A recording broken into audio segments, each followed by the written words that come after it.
الحمد لله نحمده ونستعينه ونستغفره ونؤمن به ونتوكل عليه ونعوذ بالله من شرور أنفسنا ومن سيئات أعمالنا من يهده الله فلا مضل له ومن يضلله فلا هادي له ونشهد أن لا إله إلا الله وحده لا شريك له ونشهد أن سيدنا ونبينا ومولانا محمدا عبده ورسوله أما بعد فأعوذ بالله من الشيطان الرجيم بسم الله الرحمن الرحيم فاسألوا أهل الذكر إن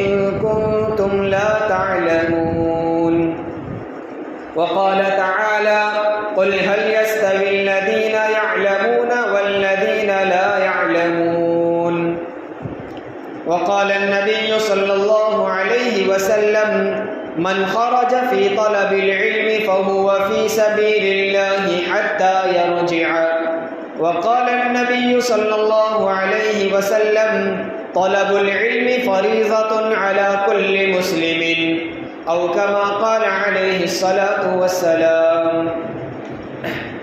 محترم اور مکرم میرے ایمانی اور اسلامی بھائی، اللہ رب العزت نے بہت سارے احکامات اور فرائض دے کر ہمیں اس دنیا میں بھیجا ہے۔ جو چیزیں اللہ تعالیٰ نے ہم پر فرض کر دی ہے ان کا پورا کرنا ہم سب کے لیے ضروری ہے، اس کے بغیر کوئی چارہ کار نہیں۔ جو چیزیں فرائض اور واجبات کے درجے میں ہیں اگر ان کو ادا نہیں کیا تو اللہ رب العزت آخرت میں ہمیں اس کے بارے میں سوال کریں گے۔ یعنی ہم دنیا میں آ کر آزاد نہیں، اللہ کے حکموں کے پابند ہیں، اور وہ احکام کیا ہے تو اللہ رب العزت نے ہر زمانے میں اپنے نبی اور اپنی کتاب کے ذریعے سے اپنے بندوں تک وہ احکام پہنچائے کہ تم کو اپنی زندگی اس نہج پر اور اس طریقے پر گزارنی ہے، کیا کیا کام کرنے ہیں اور کیا کام نہیں کرنے، وہ انبیاء علیہ السلام اور اپنی کتاب کے ذریعے اپنے بندوں تک اللہ تبارک و تعالیٰ نے پہنچائے۔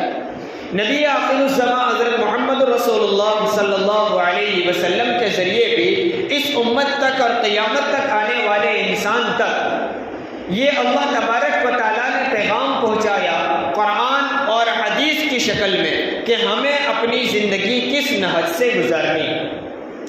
اس میں جو بڑی اور اہم چیزیں ہیں وہ سب لوگ جانتے ہیں کہ نمازوں کا اہتمام کرنا ہے، رمضان آ جائے تو روزے رکھنا ہے، جو مالدار ہے زکوٰۃ واجب ہے تو اس کو زکوٰۃ ادا کرنی ہے، حج کی طاقت رکھتا ہے تو اس کو حج ادا کرنی ہے۔ یہ موٹے موٹے اور اہم فرائض تو ہم سب جانتے ہیں، لیکن ایک اور فریضہ بھی ہے جس کے بارے میں امت غفلت کا شکار ہے اور یوں سمجھتے ہیں کہ کچھ لوگوں کے لیے ضروری ہے، ہم سب کے لیے ضروری ہے۔ وہ فریضہ ہے علم کا حاصل کرنا۔ آج تک ہم یوں سمجھتے تھے کہ ہمارا کوئی بچہ فارغ ہو ہم اس کو مدرسے میں ڈال دیں، اس کا کام ہے علم حاصل کرنا۔ ہم بڑے ہو گئے، ہماری عمر ہو گئی، اب ہمارے لیے علم حاصل کرنا ضروری نہیں، ہم یہ سمجھتے ہیں۔ لیکن حدیث پاک میں رسول اللہ صلی اللہ علیہ وسلم فرماتے ہیں طلب العلم فریضۃ علی کل مسلم، ہر مسلمان پر، مرد ہو یا عورت، ہر مسلمان پر علم کا حاصل کرنا فرض ہے۔ جیسے نماز فرض ہے، روزہ فرض ہے، زکوٰۃ فرض ہے، حج فرض ہے، اس طرح علم کا حاصل کرنا بھی فرض ہے۔ اب سوال ہوگا ہر آدمی تو علم حاصل نہیں کرتا، تو علم دو طرح کا ہے۔ ایک تو وہ جو ہماری زندگی کے ساتھ تعلق رکھتا ہے، ایک آدمی تاجر ہے تو اس کے ساتھ تجارت کے مسائل، ایک آدمی کھیتی باڑی کرتا ہے، زراعت کرتا ہے تو زراعت کے مسائل اس کے ساتھ لگے ہوئے ہیں۔ تو ہر آدمی کا اپنا اپنا فن ہے، اپنی اپنی ضرورت ہے، تو اپنی ضرورت کی بقدر علم حاصل کرنا یہ ہر آدمی پر فرض ہے۔ جیسے مسلمان بالغ ہو گیا، اس پر نماز فرض ہو گئی، اس لیے اس کے اوپر نماز کا سیکھنا فرض ہے۔ قرآن کا پڑھنا اس کے لیے ضروری ہے، لہذا قرآن کا سیکھنا بھی اس کے لیے ضروری ہو گیا۔ رمضان کا مہینہ آ گیا، عاقل ہے، بالغ ہے، مسلمان ہے، اس پر روزہ فرض ہے، تو اب روزے کے مسائل سیکھنا اس کے لیے ضروری۔ روزہ کس کو کہتے ہیں، روزے میں کیا کرنا ہے، کن چیزوں سے بچنا ہے، ان چیزوں کا علم حاصل کرنا ہر مسلمان پر فرض ہے۔ تو حاصل یہ ہوا کہ ہر مسلمان پر اپنی ضرورت کی بقدر علم حاصل کرنا یہ فرض ہے۔ اتنا علم حاصل کرنا کہ وہ خود دین پر چل سکے، اتنا علم حاصل کرنا ہر آدمی کے لیے ضروری۔ اگر کوئی آدمی قیامت میں اللہ کے سامنے یوں کہے کہ مجھے نماز کا طریقہ معلوم نہیں تھا، مجھے پتہ ہی نہیں تھا کیسے پڑھنی ہے، اس لیے میں نے نہیں پڑھی، تو وہ چھٹ نہیں سکے گا۔ اس کو کہا جائے گا نماز جب فرض تھی تو نماز کا سیکھنا بھی، اس کا علم حاصل کرنا بھی تم پر فرض تھا، نہیں کیا تو علم، اس چیز کا علم حاصل نہ کرنے کا گناہ اور نماز نہ پڑھنے کا گناہ، یہ دوہرا گناہ ہوا۔ تو ہر آدمی پر اپنی ضرورت کے بقدر علم حاصل کرنا ضروری ہے۔ پھر ایک علم وہ ہے جس کا ہر آدمی کے ساتھ تعلق نہیں۔ ایک آدمی تاجر ہے تو وہ تجارت کے متعلق مسائل معلوم کرے گا۔ اب اس کو نکاح کے مسائل، طلاق کے باریک سے باریک مسائل، زراعت کے مسائل، پڑوسیوں کے حقوق کے متعلق مسائل، مسجد کے مسائل، یہ ساری چیزوں کی باریکیاں ہر آدمی کو پتہ نہیں ہوتی۔ وہ بھی ایک علم ہے، اور یہ علم ایک سرمایہ ہے۔ نبی کریم صلی اللہ علیہ وسلم کے زمانے سے لے کر آج تک امت کا ہر طبقہ لگاتار اپنی نسلوں کی طرف یہ منتقل کرتا چلا آ رہا ہے۔ یہ مکمل دین، مکمل علم حاصل کرنا، سارے شعبوں کے مسائل کا علم حاصل کرنا، یہ فرض کفایہ ہے۔ پہلی چیز، جس چیز کا ہماری ذات کے ساتھ تعلق ہے، ان تمام چیزوں کا علم حاصل کرنا تو ہر ایک کے لیے فرض عین ہوا۔ مثلا میں مسلمان ہوں تو میرے لیے نماز کے مسائل کا جاننا اور سیکھنا فرض، روزے کے مسائل، زکوٰۃ کے مسائل، یہ جو چیزیں مجھ پر لازم ہیں۔ میں اگر تجارت کرتا ہوں تو تجارت کے متعلق اسلام کیا کہتا ہے، اس کا سیکھنا مجھ پر ضروری فرض ہے۔ لیکن تمام شعبوں کا علم حاصل کرنا یہ فرض کفایہ ہے۔ فرض کفایہ کا مطلب ہوتا ہے کہ کچھ لوگ اس کو ادا کر لیں تو سب کی طرف سے ادا ہو جاتا ہے۔ جیسے نماز جنازہ فرض کفایہ ہے، بستی کے کچھ افراد مسلمان اطراف کے مل کر جنازے کی نماز پڑھ لیں تو سب کی طرف سے ہو جائے۔ لیکن اگر کوئی بھی نماز جنازہ نہیں پڑھے گا تو ساری بستی کے مسلمان گنہگار ہوں گے۔ رمضان کے آخری عشرے میں اعتکاف کرنا یہ سنت مؤکدہ علی الکفایہ ہے۔ اگر مسجد میں کوئی بھی اعتکاف نہیں کرے گا تو مسجد سے منسلک تمام مسلمان گنہگار ہوں گے، اور کچھ لوگ اعتکاف کر لیں گے تو سب کی طرف سے فریضہ ادا ہو جائے گا۔ اسی طرح تمام شعبوں کا علم دین حاصل کرنا، تمام شعبوں کے متعلق مسائل کا سیکھنا یہ فرض کفایہ ہے۔ اگر کچھ لوگ مل کر ان علم کو حاصل کریں گے تو سب کی طرف سے وہ فریضہ ادا ہو جائے گا۔ اور اگر پورے شہر اور پورے علاقے میں کوئی بھی ان دینی علوم کی طرف توجہ نہیں دے گا تو ساری بستی کے اور سارے علاقے کے مسلمان گنہگار ہیں۔ وہ علم سکھایا جاتا ہے مدارس میں۔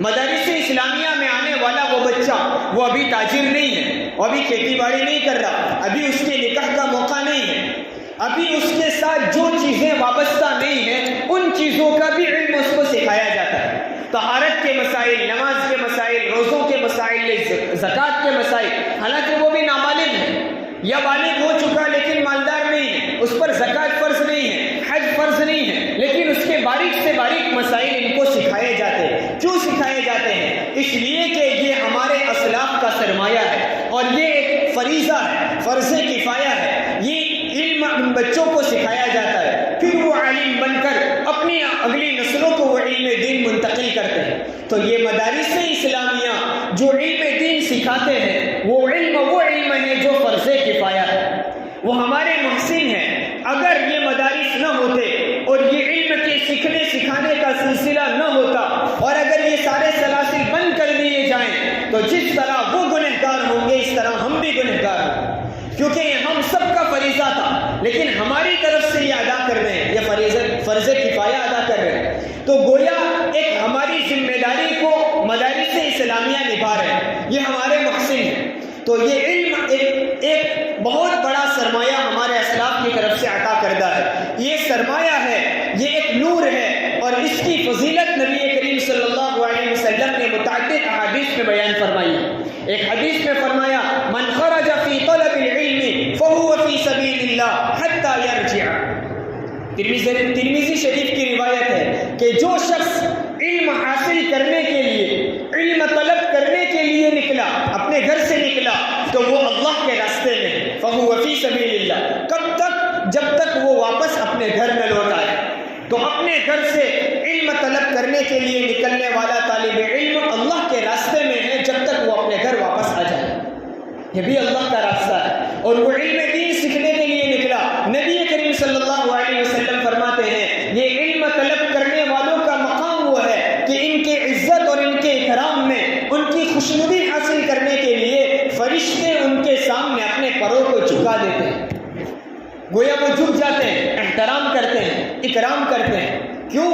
اس وجہ سے کہ یہ قرآن کریم کے سیکھنے والے، یہ احادیث نبویہ کے پڑھنے والے، یہ قرآن کو دن رات پڑھانے والے۔ اور حدیث پاک میں حضرت عثمان غنی رضی اللہ تعالیٰ عنہ کی روایت ہے، رسول اللہ صلی اللہ علیہ وسلم فرماتے ہیں خیرکم من تعلم القرآن وعلمہ، تم میں سے سب سے بہتر وہ ہے جو قرآن کو سیکھے اور سکھائے۔ ہمارا بچہ جب ہمارے گھر سے مدرسے کے لیے جائے، ہم اس کو معمولی نہ سمجھیں، یہ بہت بڑے فریضے کو ادا کرنے اور ایک بہت قیمتی سرمایہ کو حاصل کرنے کے لیے جاتا ہے۔ اس کو ٹوٹے پھوٹے اور پرانے کپڑوں کے ساتھ نہ بھیج دیں، اس کو تہذیب سکھائیں۔ بیٹا آپ جو سیکھنے جاتے ہیں وہ اللہ کا کلام ہے، یہ کوئی معمولی چیز نہیں ہے، صاف ستھرا ہو کر، خوشبو لگا کر، باوضو ہو کر مدرسے جایا کر۔ اگر یہ ماں باپ کا اہتمام ہوگا، بچے کے دل میں بھی علم دین کی اہمیت پیدا ہوگی، معصوم بچے کے دل میں قرآن کی عظمت پیدا ہوگی۔ افسوس کی بات یہ ہے کہ ہمارے معاشرے کا بچہ جب اسکول جاتا ہے تو اس کو شوٹ بوٹ پہنا کر، نئے دھلے ہوئے کپڑے پہنا کر، ٹائی لگا کر اور نہ جانے کتنا اہتمام کر کے اسکول بھیجا جاتا ہے۔ کیوں؟ اگر یہ اہتمام نہ کیا گیا اسکول والے اس کو نکال دیں گے، اور وہی تک بچہ جب مکتب میں آتا ہے، مدرسے میں آتا ہے، تو پھٹے ہوئے کپڑے ہیں، وضو کا کوئی ٹھکانہ نہیں ہے، ٹوپی پرانی ہے، پھٹا ہوا قاعدہ لے کر بے وقت مدرسے آ گیا، اور ابھی سبق سنایا نہیں سنایا استاد کے پاس آ گیا، میرے ابو نے کہا ہے فلاں جگہ جانا ہے، مجھے چھٹی چاہیے۔ چونکہ علم دین کی اہمیت ہمارے دلوں میں پیدا نہیں، اس کی وقعت ہمارے دل میں پیدا نہیں، اس کے پیچھے لگنے والی ایک ایک گھڑی یہ اللہ کے راستے میں لگی ہے۔ یہ علم دین کے وقت کے حاصل کرنے میں جو آدمی اپنا وقت صرف کرتا ہے یہ اللہ کے راستے میں ہے، اور جتنا وقت اللہ کے راستے میں لگے گا وہ قیمتی بنے گا۔ ان کی اہمیت ہمارے دلوں میں پیدا ہو تو اس کی پابندی کرنا بھی آسان ہو جاتا ہے۔ بہرحال تو نبی کریم صلی اللہ علیہ وسلم نے اسی وجہ سے یہ طلب علم میں لگنے والے طبقے کے لیے بڑی فضیلتیں بیان فرمائی۔ ایک حدیث میں فرمایا کہ جو آدمی علم حاصل کرنے کے راستے پر نکل جاتا ہے تو اللہ تبارک و تعالی جنت کے راستوں میں سے کسی راستے پر اس کو چلا دیتا ہے۔ اور ایک روایت میں فرمایا کہ جو آدمی علم طلب کرنے کے راستے میں کسی راستے میں چل پڑتا ہے تو اللہ تعالیٰ اس کے لیے جنت کا راستہ آسان کر دیتے ہیں، چونکہ یہ علم دین بنیاد ہے۔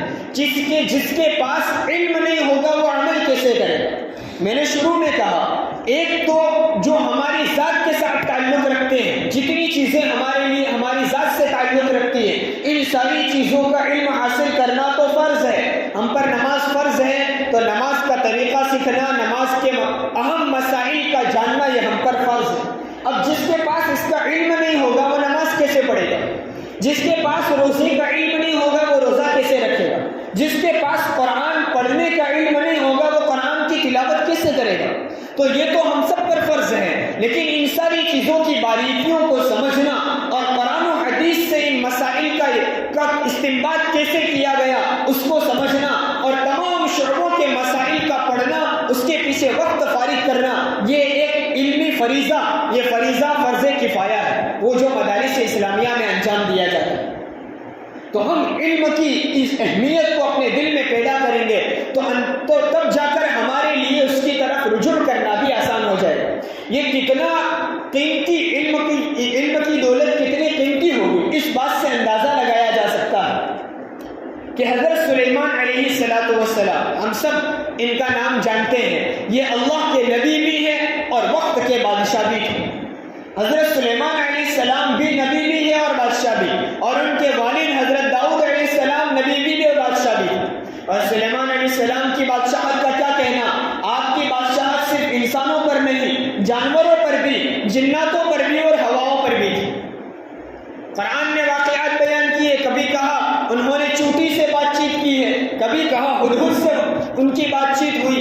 تمام جانوروں کی بولیاں وہ جانتے اور تمام جانور ان کے حکم کے پیروکار۔ صرف جانور نہیں، بڑے بڑے طاقتور جنات بھی ان کی اتباع کیا کرتے تھے۔ ہواؤں کو حکم دیتے، وہ ہوا ان کا تخت اڑا کر کئی میلوں دور کا فاصلہ چند منٹوں اور سیکنڈوں میں پار کر دیا کرتے۔ اتنی بڑی حکومت کا بادشاہ کہ ان سے پہلے نہ ایسا کوئی بادشاہ آیا ہے اور نہ ان کے بعد آج تک اس طرح کا کوئی بادشاہ آیا ہے۔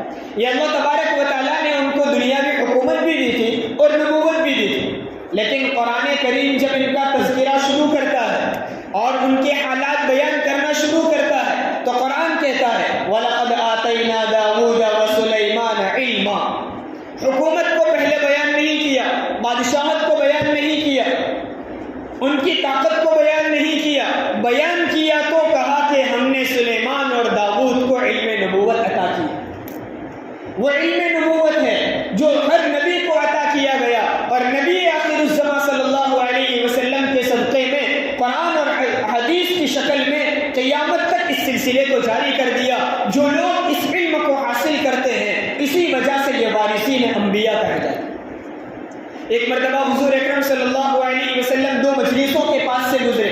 ایک مجلس وہ گروہ تھا جو اللہ تبارک و تعالیٰ سے دعا کر رہے تھے، اللہ سے استدعا کر رہے تھے، اللہ کی طرف رجوع کر رہے تھے، اور دوسری مجلس جو علم سیکھنے اور سکھانے میں لگے ہوئے تھے۔ حضور اکرم صلی اللہ علیہ وسلم نے ان دونوں مجلسوں کا تذکرہ کیا کہ پہلی مجلس وہ ہے جو اللہ سے مانگ رہے ہیں، اللہ سے رجوع کر رہے ہیں اور گڑ گڑا رہے ہیں، اگر اللہ چاہے تو ان کو عطا کر دے اور اگر اللہ چاہے تو منع کر دے گا۔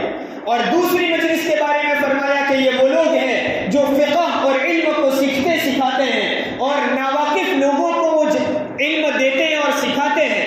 اور آگے حضور نے فرمایا انما بعثت معلما، میں بھی معلم بنا کر بھیجا گیا ہوں۔ راوی فرماتے ہیں حضور اکرم صلی اللہ علیہ وسلم ان دونوں مجلسوں کا تذکرہ کرنے کے بعد اس دوسری مجلس میں جو علم سیکھنے اور سکھانے میں لگے ہوئے تھے ان کے پاس جا کر حضور اکرم صلی اللہ علیہ وسلم بیٹھ گئے، یہ اہمیت دی، ان کی فضیلت بیان کی، اور اپنے آپ کو اس علمی مشغلے میں لگے ہوئے طبقے کے ساتھ حضور اکرم صلی اللہ علیہ وسلم نے جوڑ دیا۔